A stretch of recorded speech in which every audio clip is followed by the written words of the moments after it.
Hello, everybody. Welcome to another episode of the Good Intelligence Sports Podcast Show. I want to thank everybody that has subscribed to the channel over the last week. I surpassed my goal of 200 subscribers, and I want to make a new goal of 250 subscribers. Also, the likes on the video, I surpassed that by a whole lot. So let's get this video here up to 75 likes. The last video did about 127 and counting. So I think 75 is very doable. Let's continue to grow the channel, push it, the channel and this video into the stratosphere on the YouTube algorithms. I had a guy hit me up, man, and tell me that he was watching me from the UK. And I really appreciate that because I'm down in Denham Springs, Louisiana. So to have a guy watching me from, overseas is never thought that would pretty much happen, but I'm grateful for it. Coming to you on a Friday after the Saints Thursday night football game. They dropped the game to the Jacksonville Jaguars, which I pretty much predicted. I said that Jacksonville would win, and, Saints didn't make me a liar. So the game actually, in the final score, ended up being closer than what it was during the game. At no part during the game did you think that, the Saints would win, especially not in the first half. Saints did come back to tie the game, and then Jacksonville got a 44-yard pass to Christian Kirk with Honey Badger in coverage to win the game. It's not necessarily Honey Badger's fault. Alante Taylor, that's our nickelback. Why isn't he covering Christian Kirk in that predicament? I understand the Saints are in man, but I mean he's the nickel corner, so the slot corner. So why isn't he covering the guy? And you got Honey Badger out there. That's not what he do. He's a safety, right? It's not what he do. So I'm not going to necessarily blame Tyrann for that. Let's just jump into some of these numbers that we had with the Saints this weekend, or this week rather. So we start with a quarterback play from Trevor Lawrence, who was a game-time decision. Supposedly his knee is banged up. Supposedly. After I read these numbers to you, you're going to find out that they must have just been playing. This just must have been some gamesmanship because he's nowhere near hurt. And if he is, I would like to I hate to see him 100% healthy. Trevor Lawrence finished the game passing 20 for 29, 204 yards passing, 7-yard average with 1 touchdown, no interceptions, no sacks being taken. A QBR rating of 84.1. Trevor Lawrence also ran the ball 8 times for 59 yards, 7.4 yards a carry, and had a long run of 26 yards. Bad knee wear. Travis Etienne Jr., who's a Louisiana boy, 14 carries, 53 yards, 3.8 yards a carry, 2 touchdowns. 17-yard was his longest run. Christian Kirk acted complete fool, 6 catches, being targeted 6 times, 90 yards, 15 yards a catch, 1 touchdown, and the 1 touchdown that he did have ended up being the game winner for 44 yards. Everett Ingram had a good game. But it's not necessarily, this is not a Jacksonville channel. Let's get over to what the Saints did do / didn't do. We have Derek Carr, the used car trash man, at 33 completions, 55 attempts for 301 yards with a 5.5 yard pass average. 1 touchdown, 1 interception, and he took a sack with a QBR of 36.9. And the interception he threw was a pick 6. You garbage, trash. Ooh, Lord. You just make $150 million, people. I just need you to keep that in mind. Alvin Kamara ran the ball for 17 times, 62 yards, had 3.6 average with 17-yard longest run. Alvin Kamara also had 12 catches for 91 yards, targeted 14 times. He had a 7.6 average on catches, with 21 yards being his longest. Chris Olave, Mr. I Run When I Want To, 7 receptions, 57 yards, targeted 15 times, which means they are really trying to give him the ball. And his longest catch was 14 yards. Michael Thomas needs to get more targets. He was only targeted 7 times. He had 3 receptions. One of them was a touchdown that he looked like the old Michael Thomas on, right? Foster Moreau. I'm not gonna kill Foster. Foster's been through a lot. I'm not gonna do it. But I must say so let me read the stats first. 3 catches, 33 yards, 18 yards was his longest catch, and he was targeted 4 times. The fourth time he was targeted happened to be the drop touchdown pass. Now, let me speak on that. Yes, Foster has to make that catch, people. He absolutely has to make that catch. But Derek, he's wide open. Can you give him a better ball? Can you throw him a better pass? Can you? Can you find it in your heart to throw it to him like he's wide open, which he was? He wasn't double covered. You didn't have to throw the ball up high. You could have gave him a better pass. You could have. You absolutely could have. You could have. Foster, don't tense up. Relax. You had some drops in Las Vegas. You got to learn to relax. Not to my Saints coaches. Where in the hell is Jimmy Graham? Why is Jimmy not in the game in the red zone? Because I know one thing for sure. I'm saying, Derek, give him a better pass. But even at that pass that Derek gives him, Jimmy Graham makes that catch, because Jimmy Graham is 6'5" and can dunk a basketball. He can go up there and get it. Foster looked like he had no athletic ability when he jumped to go and get that. And it wasn't even a high jump. He just had to leave his feet for a little bit and tensed up like he had rigor mortis, and the ball went right off his fingertips. There's a lot of blame to go around. A lot of blame. Moving on to the defense for the Saints. The defense played absolutely well enough to win this ball game. I'm going to say it again. The defense played well enough to win this ball game. Week after week after week, we come out here and the defense is giving us enough to win. In the offense, for the first half, for the first 3 quarters, you're out there sleepwalking. And the defense is out there giving you everything they got. Paulson Adebo played very well last night. Punched the ball out, causing a fumble. Yes, he had the pass interference at the end, towards the end of the game, but it ended up being of no consequence because the Saints did get them out on that very drive. And on that very drive, he did push I don't mean like push as in physically push, but he ran the receiver into the boundary of out of bounds to make that play to get the incompletion. Paulson Adebo played very well last night. Marshawn Lattimore played very well last night. Almost got an interception. The ball kind of hit the ground or whatever, but he played great. They didn't really go at Marshawn last night. He played excellent. Carl Granderson is a dog. Carl Granderson is an absolute dog. Every single week, this man jumping off the TV. He involved in everything. He's pressuring the quarterback. He's running the quarterbacks off their spot, right? He's dropping down in zone coverage sometimes, right? He's out there serving popcorn, getting drinks. The man does everything. The man is a dog. If the Saints did anything right this year, it's pay Carl Granderson his money.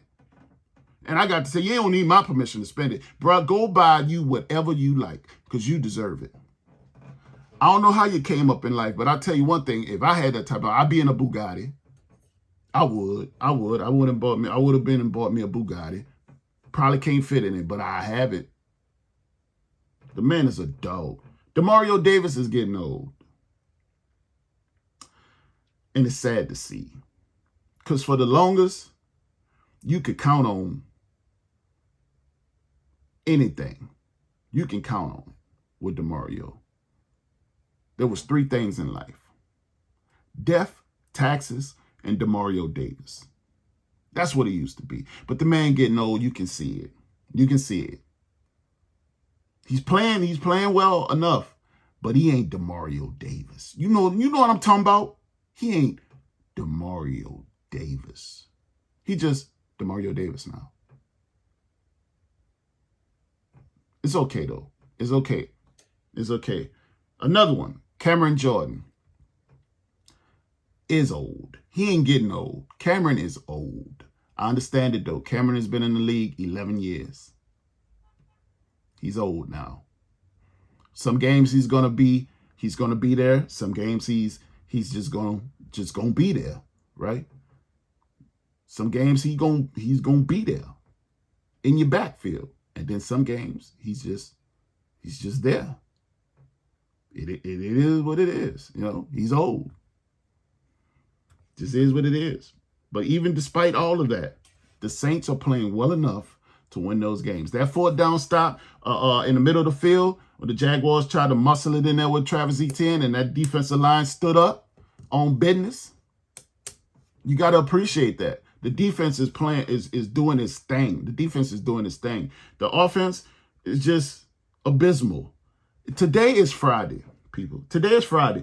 If I don't hear within the next 48 goddamn hours that Pete Carmichael is not the offensive play caller anymore, I know something. Just go ahead, my Saints fans. If you don't hear by Monday that Pete Carmichael ain't calling these damn players no more, just go get ready for your Pelicans. That's what you do. Go and hope Zion stay healthy for the year. Because you got a better chance of Zion staying healthy for the year than the Saints doing any damn thing if Pete is going to continue to call these plays. If Saints can't make a change, just go ahead and pack it in. They probably won't win no more than 7 games this year. And that's only because, right? That's only because the Colts don't have Anthony Richardson. They're going to be playing with a backup when we see him next week. The Bears, Justin Fields is hurt, got a dislocated thumb. I don't think he's going to play in 2 weeks when the Saints see him, right? I think we can beat Carolina. They're worse than us, right? The Falcons, I think we probably have split a game with them. This is just usually how it goes, right? But other than that, we're not beating any goddamn body else. They ain't beating the Vikings. Not going to happen, right? They're not beating Tampa Bay, so you ain't winning the division. It's just bad. It's just bad.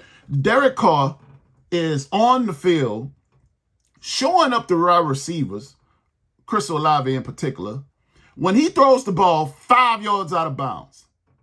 And he know he's wrong. Derek knows he's wrong. Because in his press conference last night, he went so far as to say he's wearing his heart on his sleeve, his emotions on his sleeve. I got the audio for that. Let's go ahead and take a look at what Derek Carr said about being emotionally unstable on the field. I've been showing my emotion a little bit too much on my sleeve, I kind of got to chill out, and that's me holding myself accountable because that's not going to help anything. And so just trying to be a calming influence in those moments, especially when it's been a couple of times it's happened, that heightened frustration, I could do a better job as a leader to calm everybody down. Like the past 2 weeks, I've just been talking in general, because there was some things, and I'm not going to tell you, but there were some things that happened today that led to some pretty big negative plays that should never happen. And I think that's where my frustration was coming from. Now, Derek, what do you think is going to come of that when you're yelling at your teammates on the field? 1 or 2 things are going to happen. I'm going to tell you that right now, right? Because just simply as a grown man, if someone's yelling at you, you're going to respond in kind. And depending on who you yell at, you're going to yell at the right person on the wrong day, and they're going to beat the brakes off you. You're going to yell at the right person on the wrong day, and they're going to beat the brakes off you. You might want to leave that alone because you're not that big. You're a quarterback. Now, I ain't saying you no punk or nothing, but I'm just saying you might want to leave that alone, right? Because after you get the brakes beat off you, some people may not resort to violence, right? They may not. They may just tune your ass out. And now you got that C on your chest. You're trying to be a leader, right? A captain, and they don't respond to you. All because you can't take accountability for you throwing the ball 5 yards out of bounds and still want to show up your man on national television with 70,000 people in the dome and another 10 million at home watching. You're tripping. You're tripping and you're down bad. Stop doing that. Stop it. Let's look at the last four plays of the Saints drive when they're trying to tie the game from the 6-yard line. Let's look at this, right? Can you tell me if DA don't make a change, the Saints just gonna it's just gonna start happening. They're gonna win. Let's look at it. You got a fade on first down. Second down, I don't know what in the hell you doing. Well, I know the ball end up hitting the ground. Third down, Foster drops the pass. Fourth down, you go back to the fade route. This time you try with Olave. Like, what in the world what are you doing? What are you doing? You keep doing the same thing over and over and over again and again and again.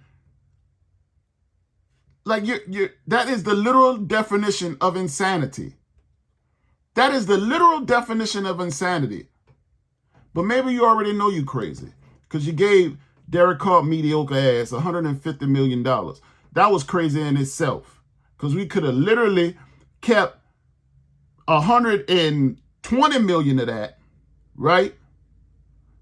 Pay Jameis $17, $18, $20 million, whatever the lower rate of what a starting quarterback gets paid. And then put pieces around him. And you can't get the same result. You can't.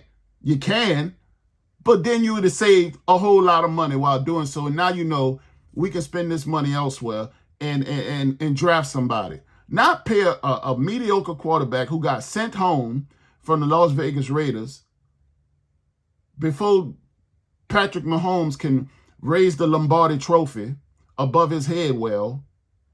Because that's what happened. The Raiders, before the referee could even blow the whistle that the Super Bowl was over, the headline was Las Vegas Raiders released Derek Carr. And here your goofy ass get on there not even 30 minutes later asking the man to come in for an interview. He got you fired in Oakland. He got you fired already in Oakland, and you brought his ass here to do the same thing? Well, I'm here to tell you, it's going to happen. Sooner or later, somebody is going to have to do something. Either Mickey going to have to go or you going to have to go. Because somebody has to freaking pay. Because 3 and 4 on the with this schedule that you have is crazy. 1 and 2 at home is absolutely crazy. At one time, the Saints didn't, in the last couple of years, Saints didn't lose at home. That's one thing you could count on. The Saints were going to win at home. On the road might be something different, but at home, they're going to win. Because nobody really wants to come in and play the Superdome. It's absolutely too loud. But now, you made the Superdome a safe haven. You've made the Superdome a safe haven. Teams can't wait to get here. This is where they put their stuff back together at. This is where they find out that they really can play as a team. That's what you become. You become a doormat. You become a gatekeeper. Nobody wants to be in that position. Nobody wants to do that, especially the hard-paying citizens of New Orleans is paying their hard-earned money to come see you play, and you out there doing that. You sleepwalking during the first half. Nobody's gonna put up with that. Nobody's gonna do that. They're paying their hard-earned money to come see. The NFL ain't giving no damn discounts. They taxing. And you out there putting that on the field. That's the product you come out with. 17-6 at the half. Are you crazy? I'm over it, dude. I'm over it. I'm over these Saints. Please, like, can we hit the reset button? Is there a confirm quit and then we restart the season or something? Because this ain't it. I can't go through another 10 weeks of this. I can't. Something got to give. Something got to give. I'm telling you, today is Friday. If I don't hear that Pete Carmichael is not the play caller by Monday, Saints, I advise you. I'm talking to my Saints fans. I advise you, just go ahead and get your tickets to the Pelicans game. Me personally, I'm not a Pelicans fan. I'm just going to start paying attention to LeBron and the Lakers. So next up for the New Orleans Saints is the Indianapolis Colts. Right now, Anthony Richardson, as I said earlier, is out for the season. So the Saints are going to play Gardner Minshew as the quarterback, right? I believe Indianapolis did re-sign Jonathan Taylor, so we're going to have to deal with him as well. Michael Pittman Jr. At the receiver position. So the Saints is going to have, I'm not going to say they're going to have their hands full, and Anthony Richardson is a rookie quarterback, but there are some veterans on that team that the Saints are going to absolutely have to show up. And this is like sort of a mini bye week with the Saints because they did play last night on Thursday. They don't play again for another, 11 days. So they get a little bit of a rest. But hopefully by Monday, we hear that Pete Carmichael is not the offensive play caller anymore. But if we don't, then, this is a toss-up. I'm going to be honest with you. This is a toss-up because we go to Indianapolis to play. And I just don't have any confidence in the Saints offense anymore. I've lost all confidence in the Saints offense. But we'll see how it goes. I'll give a further update this week once I get a little bit more information, injury reports and stuff like that with the Indianapolis Colts because they do have to play a game against Cleveland on Sunday. So we'll see how that game goes as well. But this has been another episode of the Goon Intelligence Sports Podcast Show. Hey, I appreciate everybody that has subscribed to the channel, liked the last videos. I can't thank you enough, but you could have been anywhere else in the world, but you decided to share with me, and I appreciate you for that. Until next time, peace.